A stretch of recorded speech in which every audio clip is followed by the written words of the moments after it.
નમસ્તે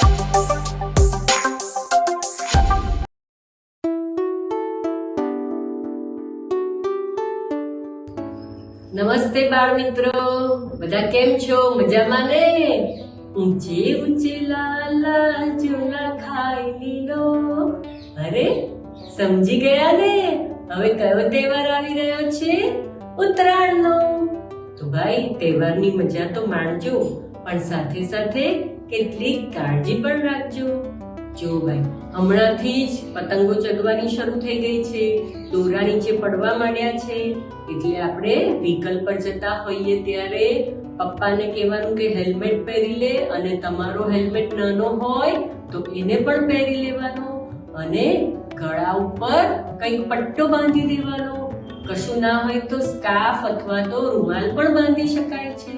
આટલી કાળજી અવશ્ય રાખજો.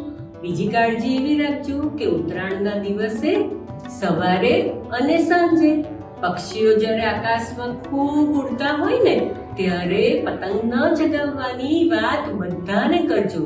તમે પણ ન ચગાવશો અને તમારા મિત્રોને પણ કહેજો અને મમ્મી પપ્પાને પણ કહેજો. ત્રીજી વસ્તુ શું ધ્યાનમાં રાખીશું કે ધાબા ઉપર, ટેરેસ ઉપર કે છાપરા ઉપર આંખ મીચીને, એટલે કે ઊંઘા માથે દોડીએ એવી દોડાદોડી કરીશું નહીં.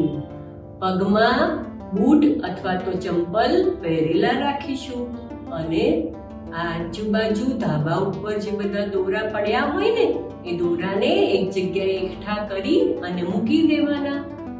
હાથથી કાપવાના નહીં, કાતરથી કાપવાના. કેટલીક વાર હાથથી કાપવા જતા આંગળા કપાઈ જાય છે, બહુ બધું લોહી નીકળી જાય છે, અને એટલે ધાબા ઉપર અથવા તો નજીકમાં એક ફર્સ્ટ એડ બોક્સ રાખવાનું કે જેથી જલ્દીથી સારવાર થઈ શકે, કોઈને પણ નુકસાન થાય તો. અને બાળ દોસ્તો, બીજી ખાસ કાળજી શું રાખવાની કે કપાયેલી પતંગ લેવા માટે દોડવાનું નહીં. કાપ્યો છે, કાપ્યો છે, કાપ્યો છે બૂમો ભલે પાડો, પણ લેવા માટે દોડવાનું નહીં. અને આવી કાળજી રાખીએ તો આપણો તહેવાર ખૂબ સારી રીતે ઉજવાય.